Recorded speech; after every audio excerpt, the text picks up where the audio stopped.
Thanks to the City of Tumwater for co-sponsoring this, and also TCTV, who films this. I guess it's not film anymore, but records it, and it gets onto the TCTV channel 26 after about 3 weeks of post-production. Then it gets onto the rotation, and also ends up on the City of Tumwater's website. So there's an archive of some of our past talks and programs on the website for the City of Tumwater. So you might want to explore there too. Also, we have these historic devices, these cell phones. Mine's old because it's a flip one, but it's not smart, which matches me. But anyway, make sure you put them on buzz or silent so we don't get interrupted in the middle of things here. I think that's pretty much the caretaking thing here. Our Heritage Builders program is not only for education and promotion, but we also want to encourage people like you to get involved in your own part of your history and your neighborhood history.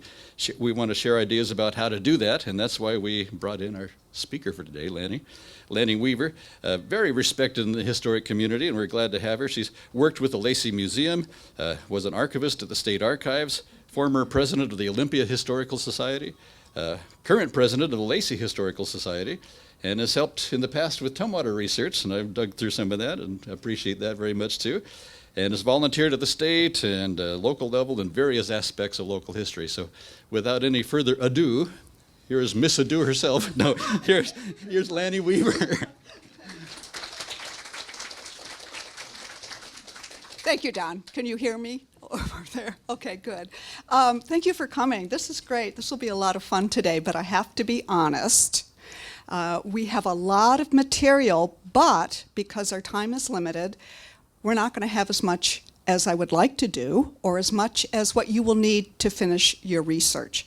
So, number one, we're going to ask you to save your questions until after the presentation. And number two, what we want you to do to realize is that you're not going to learn everything you need to know.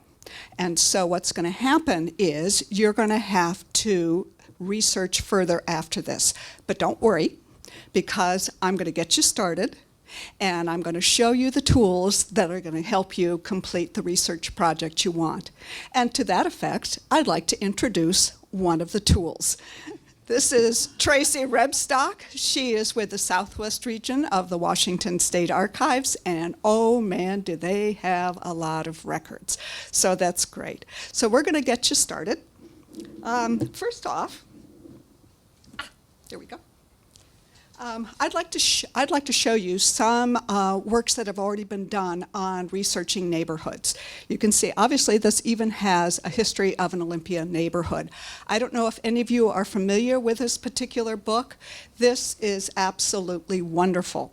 Rebecca started the research in 1993. She was part of the Bigelow Highlands Association, and she completed it. The book was written in 2001. That's 8 years of research. And yes, you can spend that much time very easily doing research. What they wanted to do was that they wanted to document the history of their neighborhood. It is a working man's neighborhood. The houses are humbler than a lot of other places in Olympia. And part of the research was for the preservation of those houses. And it had never been documented before. If you have an opportunity to look at a book like this, or this one particular book, let me tell you, this is absolutely awesome. I know the research that went into it. And even if you're not interested in the Olympia Highlands, or the Bigelow Highlands area of Olympia, this is a perfect opportunity to find out what somebody else has done. It's well researched, it's well documented, it includes oral histories, it includes maps and graphs and stories. It's wonderful. A good example of how to go about researching your neighborhood.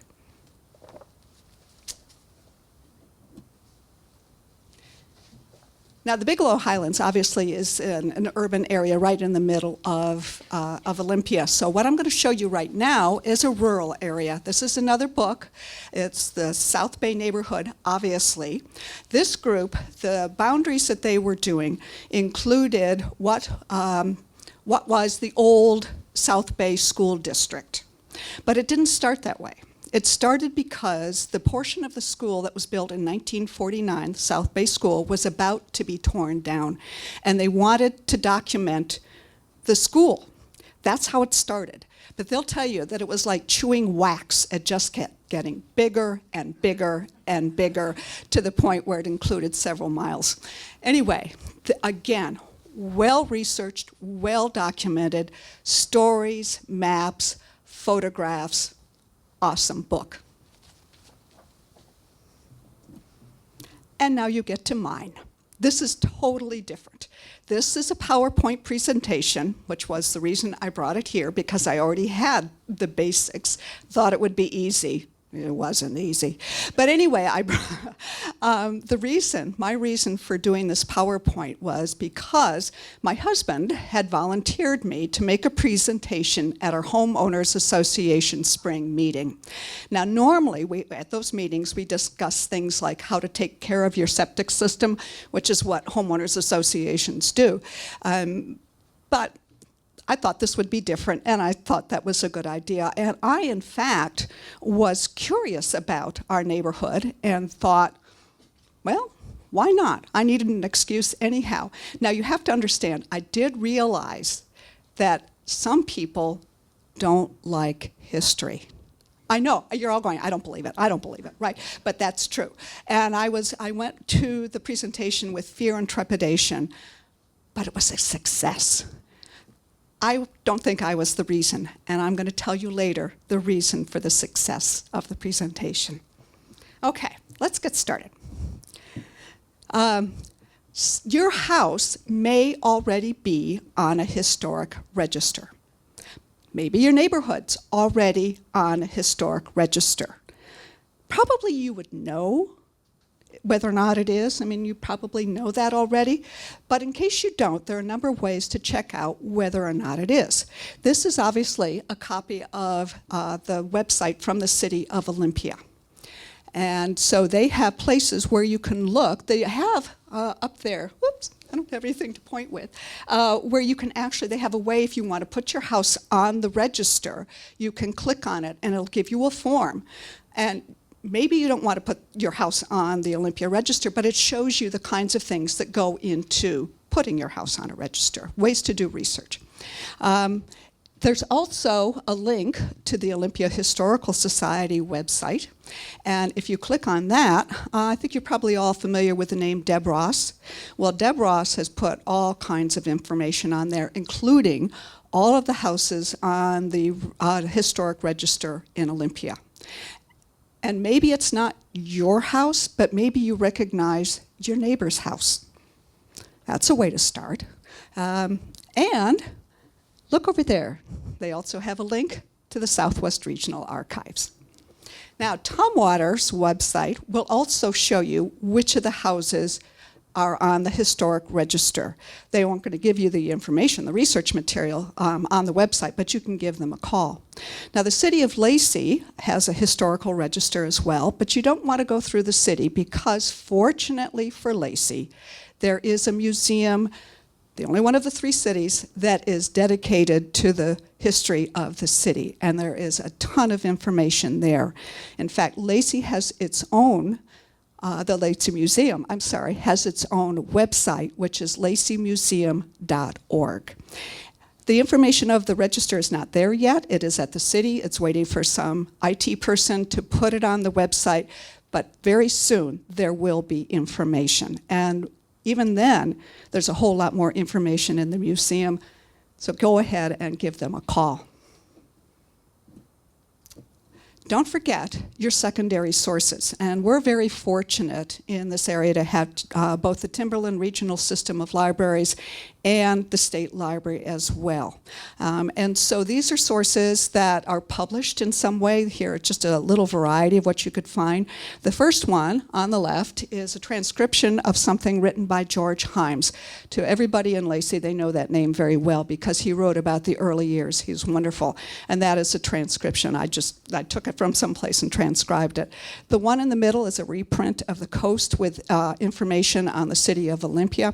And it's it's got some really interesting buildings. Maybe not your neighborhood, but you don't know, maybe. The example on the right is obviously from microfilm. The newspapers are on microfilm at the State Library. And again, they have wonderful, wonderful information. So there you go with your secondary sources. Now, what we're going to do now is switch to primary sources. The secondary sources you're probably going to go back to at some point once you've got your primary stuff ready. Okay. Now we're really going to get started.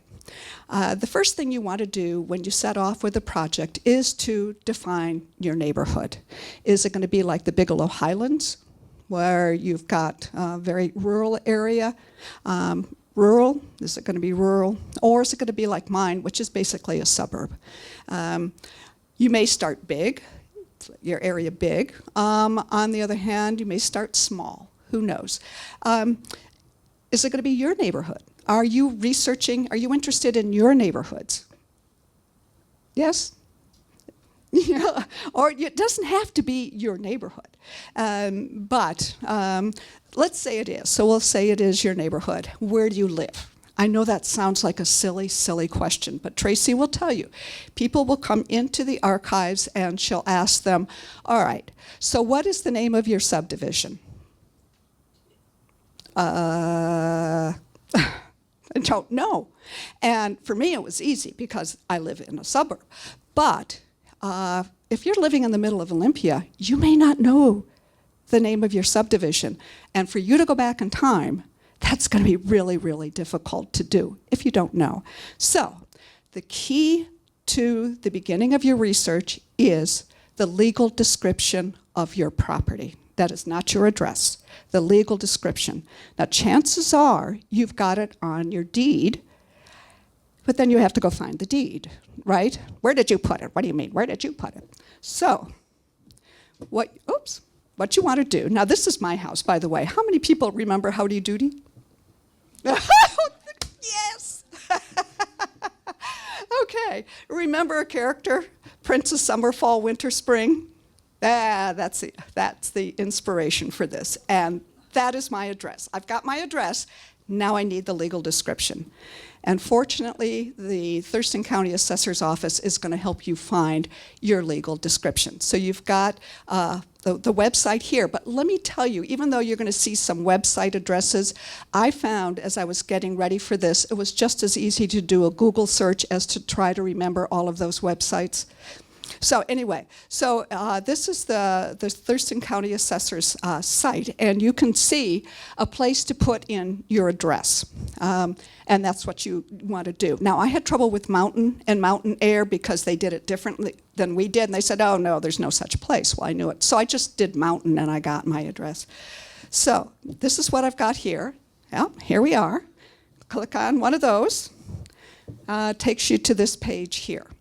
And you can see down where it says abbreviated legal. That is what you need. And Tracy will tell you when you're going back in time, that is what you need. So I live in Mountain Air Park, Division 1, Lot 30. That is my legal address. And that's going to let me go back further.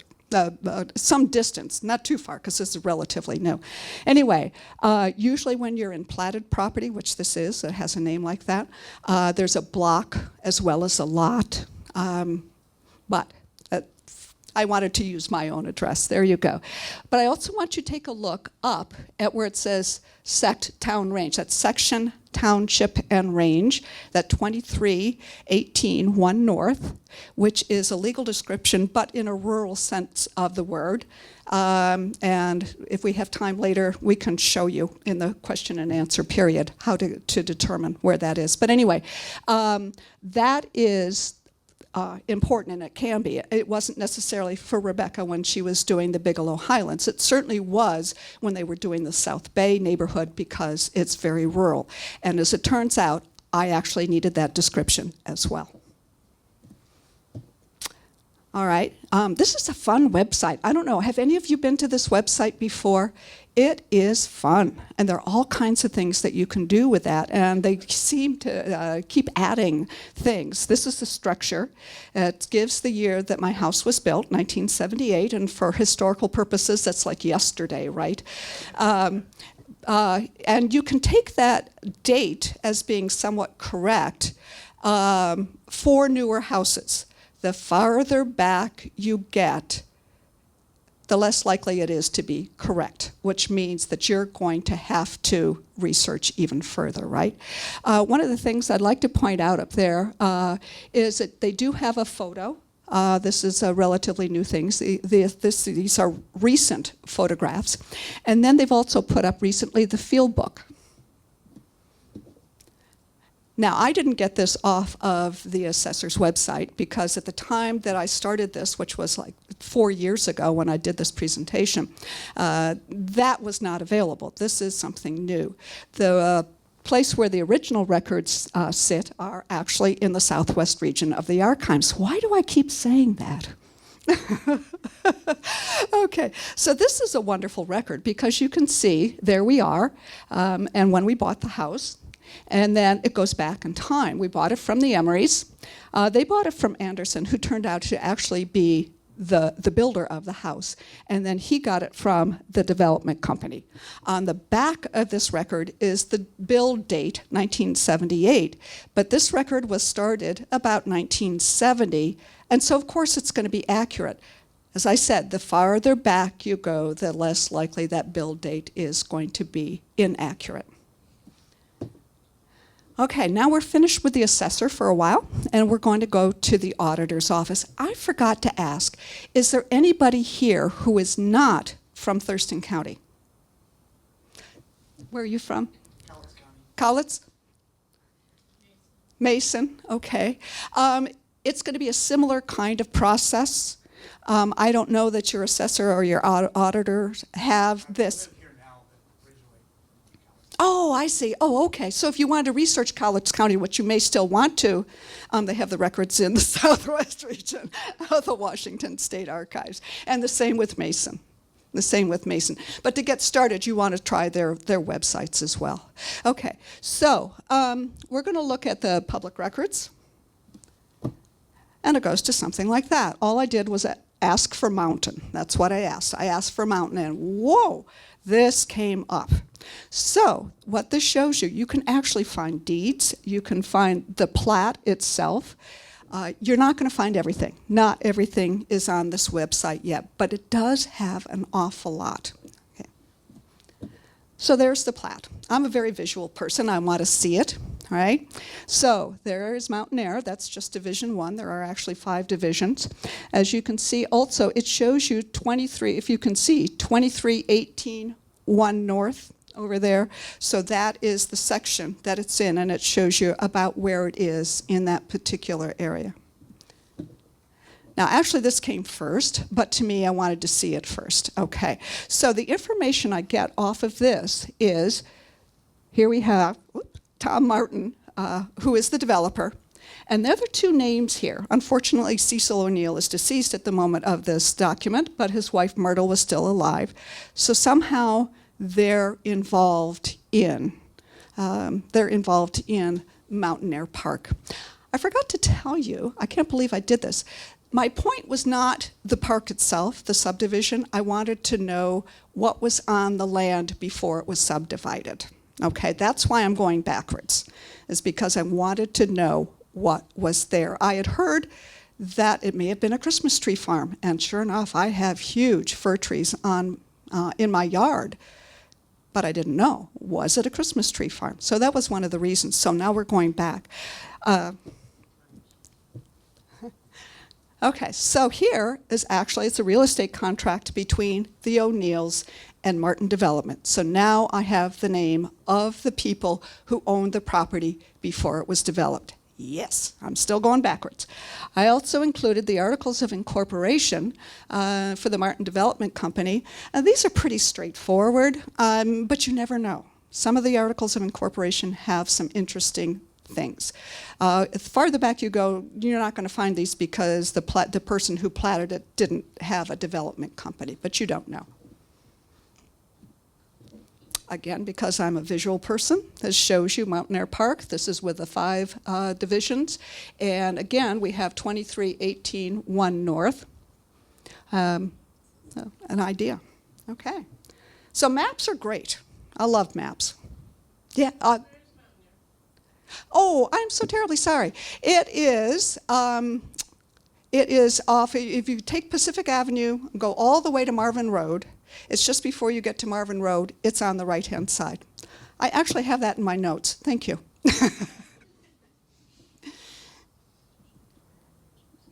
So maps, don't forget you have a lot of kinds of maps that will help you. The one on the left is a Metzger map. They have Metzger maps at the library, and they also have them in the southwest region of the archives. The one on the right would be appropriate for those of you who live in Olympia. This is called a Sanborn fire map. Fire insurance map. That was the purpose of the map. And the way that I was able to get this was through my Timberland region library card. Once you get that card, then you can get to the website, and there's a thing to put in, and I was able to pull this up. This goes way back in time for those of you, and you could see, I know that's very faint, but that shows the houses and the layout of the buildings. It's a fascinating record. Okay, so I'd like to go back a little bit further, but to do that, you're going to have to leave the internet and actually go where the records are. So, Tracy?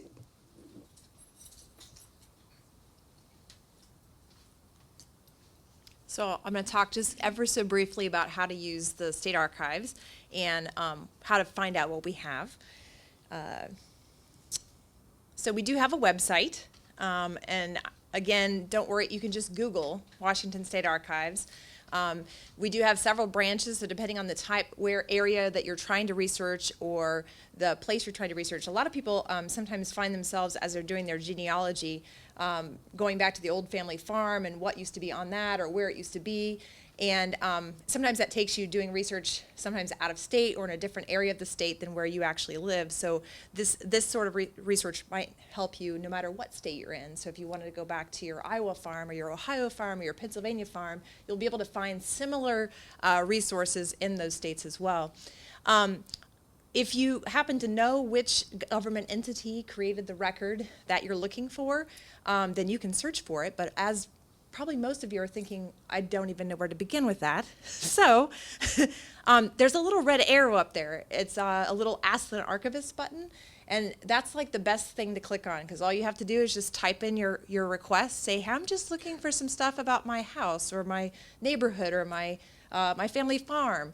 And it will actually send an email to myself or some of my staff or someone else in the state sometimes, depending on where you're going. And then we can start working with you that way. And that's sometimes a little bit easier than browsing through what we have on the online. It also has a map that kind of shows you where the different regions are, where the boundaries are. Again, the Southwest Regional Archives has the 9 counties in the southwest corner of the state, which it seems like we have representation from other counties in that area. We also have the digital archives. How many of you have used the digital archives? A few of you have. I recommend doing it. It is a constantly changing and evolving site.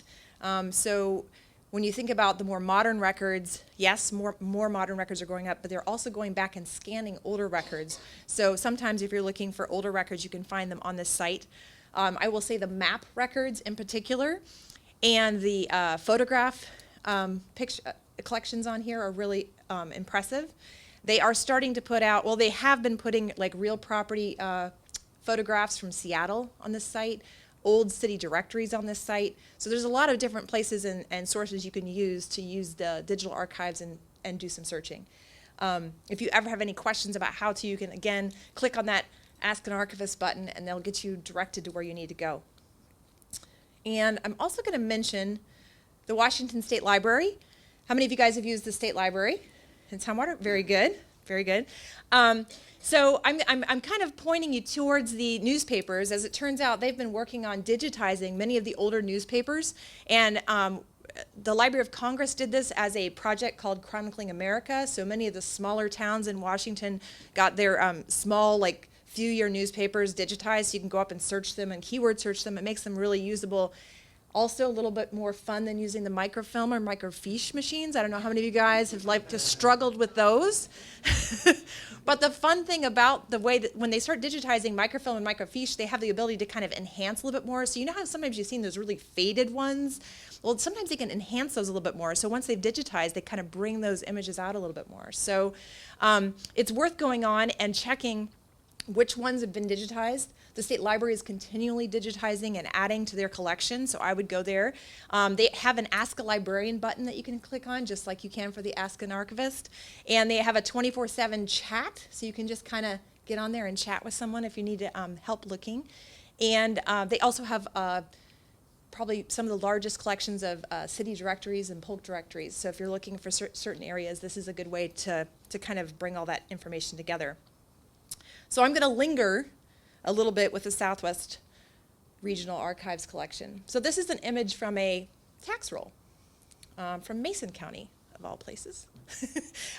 Just so happens I happen to have one because someone was doing some research on an alley, a vacated alley in Allen, the town of Allen. So that's how I ended up with this image. But this is one of the records that, as Lanny was talking about, if you're going back in time to find out when your house was built, this is one of the records that can actually pinpoint when the structure was put on the property.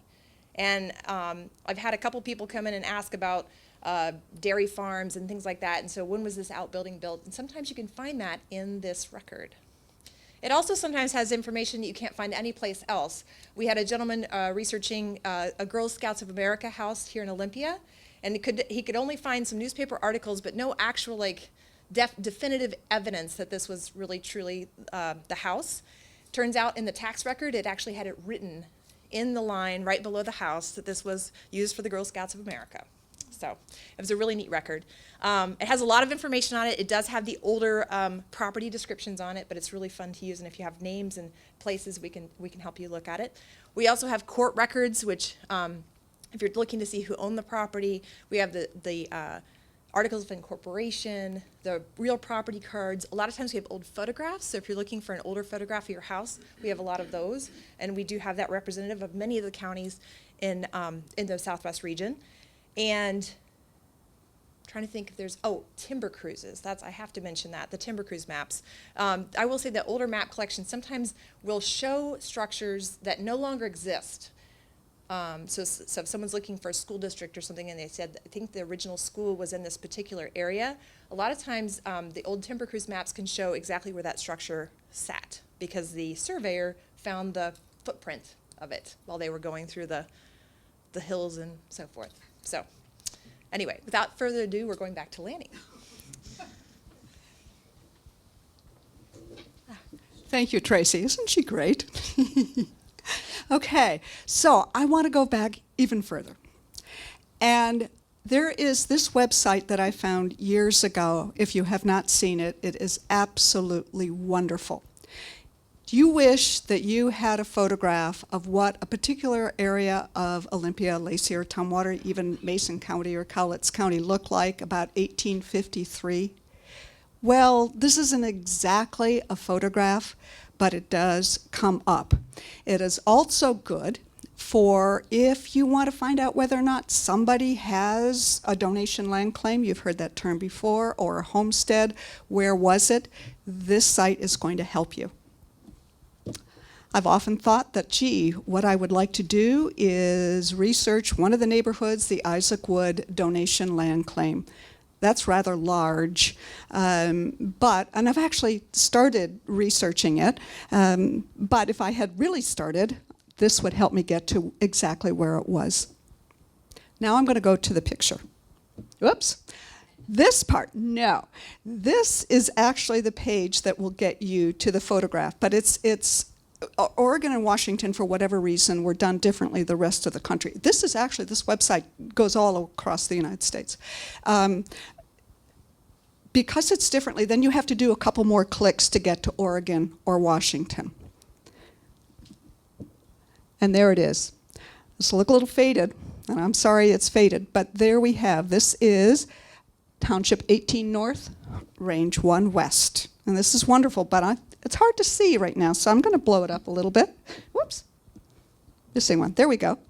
So you can see there is a section 23, and there is a guy's house. His name was Terrell, Freeman Terrell. It was really quite a character.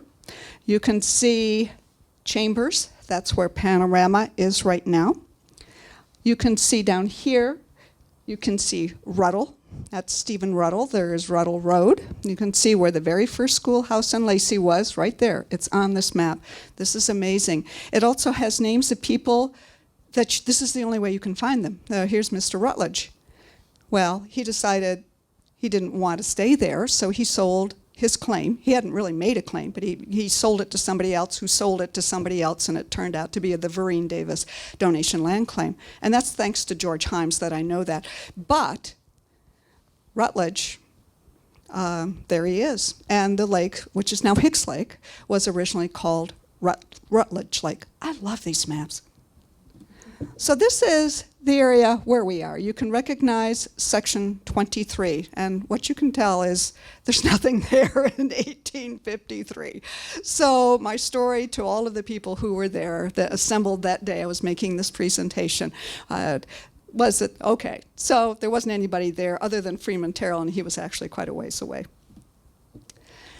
Using this website, I also found out, because I could search by the land description, that there actually was a person who had a homestead.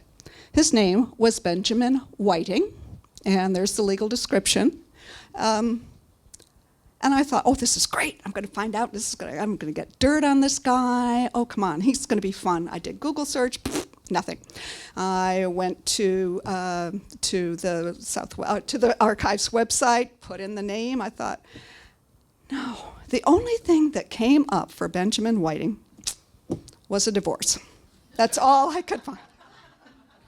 But, that tells you something. I have no idea where his house was. I don't know if it was where Mountain Air Park is right now at all. It's a rather large area, very discouraging.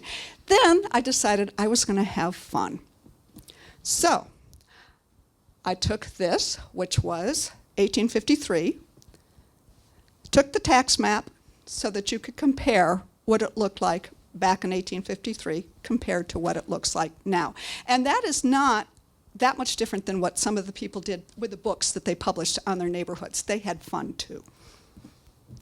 And I did this because improvements, Tracy will tell you, improvements, that's how it's called in the tax rolls. It's called an improvement. So again, I was searching for evidence of any kind of building on our property. And it was so vague, I really could not find any evidence. But I want you to remember the name Smith. And you're looking at that. And when I came back to this and I looked at that slide, I said, what in the world was I doing? And I have to admit, I think I heard some snoring in the audience as I was giving this original presentation. What I did find is that if I really wanted to know what happened in Mountain Air Park, I had to go outside of Mountain Air Park because it was part of something else. And in fact, it was part of the O'Neill farm. So in other words, I had to start all over again with those records so that I could go backwards in time. Tracy told you that there are photographs in the archives. This is typical of the photographs. These are assessor's photographs. There you can see a magnificent barn, which actually was still there. All of these houses were still there when I moved into our house. But here we have this wonderful representation of what it looked like, especially for those who had just moved in. They didn't know any of this. This is great stuff. So obviously, we're dealing with a farm, right? So I've answered that question. Okay. And now I'm going to give you the reason for my success. See that little girl? Okay, that is Nora Brown, born Nora Smith. She was born in 1927, and she actually grew up on her grandparents' farm. It's very vague. You can see Frank Albert Smith, so that was the name that I pointed out. So they were not where the O'Neills were, but they were right next door to the O'Neills. And in fact, members of the Smith family still owned the farm that was there. Now, Nora was a member of the Lacey Historical Society. And a friend. She gave me the photographs I'm going to be using. She gave me the story. She told me all about these people. She told me about, of course, her grandparents and what they did, and about the O'Neills. Lots of really interesting stories. So, yes, our property had been a Christmas tree farm. Yes, it was a place for where the cows went. So, I don't know what you have remnants of a cow from, but anyway. Those questions were answered by Nora because she knew exactly what had happened, which was great. In other words, your best source of information might be a friend, or it might be a next-door neighbor. Find the person who's lived there the longest. I might even be a good source because, in fact, I remembered the barn and those two houses. But in my case, I had Nora. So Nora unfortunately died about 1.5 years ago. That's hard to get through. But anyway, she was a very shy person, quiet person, if anybody knew Nora. Wonderful sense of humor. So I decided after she'd given me all of this information that, well, why don't I bring Nora to my presentation? So I invited her. I said, Nora, do you want to come? She said, sure. So she came, and I had planned to give the presentation and then have Nora come up for questions. Well, halfway through the middle of my presentation, I could see behind me flickering. I thought, what's going on here? It was one of those where my computer decided it had to update itself. And updating one of, I don't remember how many, it seemed like an incredible number of updates. Do not turn off your computer. So I thought, what am I going to do? This is ridiculous. And then I thought, oh my goodness, there's Nora. And I called her up, started slowly, but they started asking questions. And she had a wonderful time because Nora always loved to talk about history. And so here she had an audience who wanted to know about her property. And it was like, they loved it. They loved it. The people loved her and she loved them. And it came to the point where the computer was done with the updating, but they weren't done with Nora.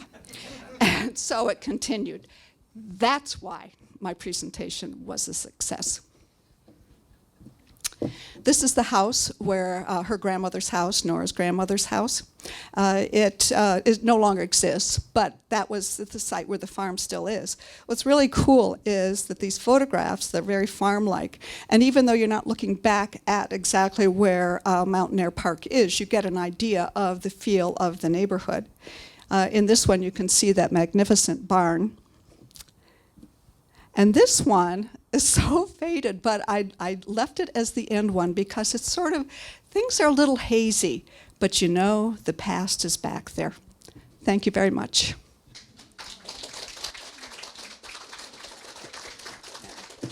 So, we actually have quite a bit of time. So if Tracy would come up and join me so we can answer questions that you might have.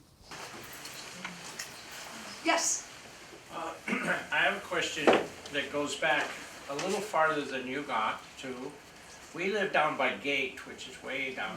Oh, great area. And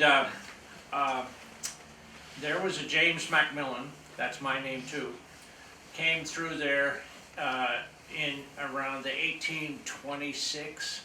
Whoa. And there was an American couple there already. And, well, supposedly. But basically, we haven't been able to find out exactly how to get into the Hudson Bay archives. This James Macmillan was working for Hudson Bay, and he was looking for a pathway from Vancouver up towards Canada so that they could come use that as a way to get trade going. Actually, I don't know how to get into their archives, but I know somebody who does. His name is Drew Crooks. I don't have his email address, but maybe you can ask Karen or Don, and they'll be happy to give that to you, how you can connect with him. He's done an incredible amount. Yes, Karen? Well, finish what you were going to say. Oh, it's just he's done an incredible amount of research on the Hudson's Bay Company. He knows it all. If you do a Google on Hudson's Bay Company, you will find their archives. They have a Canadian archives, and you can do essentially the same thing you can with our archives. Ask an archivist, and if they have records, they will get back to you. It might take a while, but they do have that kind of service on the Hudson's Bay site. And if that doesn't work, maybe you can get Drew's email. But yes, Drew would be a great source. Yeah, he's a great source. Yeah. Thank you. Okay. Where is the Washington State Archives located? So we have a very top secret location. So if you're driving down Capitol Boulevard and you look over to where the legislative building is and the fountain that's there, and then you look directly across the street from that, you'll see a grove of trees. That is our roof. We're actually below that grove of trees, and that's where Olympia High School actually used to be. So if you come around onto 11th and then onto Washington Street just kind of dead ends kind of right where we are. We have 3 parking spots that are free on the very front. They're very highly sought, but there's plenty of other parking around. And we do recommend calling ahead and just kind of giving us a heads up that you're coming, but you can always just walk in as well. Sometimes it's good to just have a conversation, figure out like where you want to start and what do we have and that sort of thing. But you can always call us or email us or just drop in. We're open 8:30 to 4:30 Monday through Friday. And I guess while I'm talking to you, I'm going to mention something about the library. I think you guys have probably already seen what's going on with the state library. And if you haven't, I'll just make a quick plug for it. So in February, they're going to change their model of when they're open. They're going to open up the main floor. I don't know if you've been there recently, you kind of know, you just kind of walk into this space that there's no one. And then you get on an elevator, you go to the second floor, and there they all are. Well, now you're going to come into that main floor, and they're going to actually have computers set up and someone set up right there. They're going to be open 10 to 4 Monday through Friday. But if you want to use the second floor and the research facilities, you just need to call ahead and set up an appointment, and you can go up and use their facilities. So just do a little bit of pre-thought before going. They're still going to open up their collections, but I think it's going to help with their staffing and so forth. They've been low staff for a long time, so this is going to help kind of make it a little bit easier and I think even more accessible to researchers, actually. So, all right. What if the property is in Douglas County So, that you want to find information on? right. So I would start with our Eastern Regional Branch, if I'm correct. I believe so. It's on all the way on the other side, right? Well, Central. It's right between. It's more central. So then I would talk with our Central Regional branches. Someone like me at each of these different regional branches that we have. So there's one in Ellensburg, one in Bellingham. I can remember those. Bellingham, Bellevue, Ellensburg, Cheney. Those are the other places that are kind of spread out throughout there without the counties. And so, oh, you're right. Very tiny there. So Douglas does fall in the Central Regional Branch. So that would be Ellensburg? That would be Ellensburg. You can give them a call, or they are open. So all of our branches except for Southwest are open Wednesday, Thursday, and Friday by appointment because of lower staffing. But you can give them a call and find out what they have. The local government entities are not required by law to turn records over to the state archives, so you may be finding a situation where you're going to be doing some research with the county offices and some research with our state archives office, but she'll be able to tell you which things are going to be where. And and I know that almost all of the counties, the county auditor and the county assessor definitely has stuff up on their websites. So, okay. Angela? Yes, I wanted to make the remark that Myrtle O'Neill is our aunt, my sister's aunt, dad's sister. Oh, wonderful, yeah. Yeah, I heard she was wonderful. And No, she Nora was. had such wonderful stories about the O'Neills and, yeah. Well, great. Thank you for sharing Yeah, that. you're welcome. Yes. How can I get information from a federal place like Fort Lewis? I had to come to Fort Lewis over 50 years ago during the Berlin crisis, and I'd like to know more about Fort Lewis, and where can I go to get records about Fort Lewis? Wow. They have a, yes. So they actually have a museum and a research room there. So you can contact them. Just Google and you'll find that out. And then depending on the types of records, sometimes they keep a lot of that stuff local. Sometimes they will actually transfer to the National Archives. And we happen to be lucky enough to have a National Archives branch in Seattle. So relatively close by. There are still some things they send militarily to Missouri. So you have to figure out what might be there and what might be there. But I think someone at Fort Lewis, the museum and archives there, would be able to help you out. Okay, thank you. That museum is under renovation right now and isn't open. You might be able to contact Yes. someone, but. I think they still have an email. Probably, Yeah. But it isn't open right now. Absolutely. All right. We do have, if anybody wants to know how to understand the gibberish I was telling you about Section 23, Township 18 North, Range 1 West, I can give you instructions if you want to stick around. It's very, very easy. It'll take about 5 minutes. Yes? I do have a question. The first book that you showed in the Bigelow neighborhood. Yes. Where are those obtainable? I mean, where do you buy them? This one is actually my personal copy. Right. And one would hope that one of our, I would try the Olympia Timberland Library. I don't think we have one in the Southwest region. I saw one in Tumwater Library. Is there one in the Tumwater Library? Good, good, good. Yes, this is great. It's really fun. Ask for their Pacific Northwest collections, and usually that's where they have them. Okay. Okay. Let's have a big round of applause.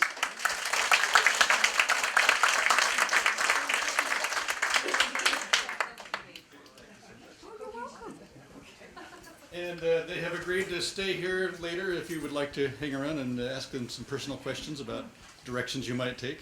Also, I love the personal stories that when she talks about finding a descendant and getting their stories, that is a key to me, because that's where you get the real gritty, juicy, good stuff. Yeah, that's right. That's right. So I hope you make use of them and their resource. And State Archives is great. They've been very, very helpful there too. So thank you very much for coming. We'll do another one next month. Let's see. I have my list somewhere. Where did I put it? But yeah, our next month's talk is on a Thursday. I think I wrote it down. There it is. There we go. February 16th is our next one. And I get to give you an oversight or an overview of Tumwater's business history since 1845 until modern days. And so it's a long-term project, but I'm just kind of a thumbnail sketch overview that we'll spend the hour doing. So that's going to be our next month's talk. So you're welcome to that too. And don't forget about the house tours with Bob Krim. He has 60 years worth of stories for every room in this house. And you'll have to go up and downstairs, but it's worth it if you can do that. So, okay, and don't forget we have the 2017 calendars if you want to pick one up before you leave. They're on the entry table. So thank you for coming. Come on back.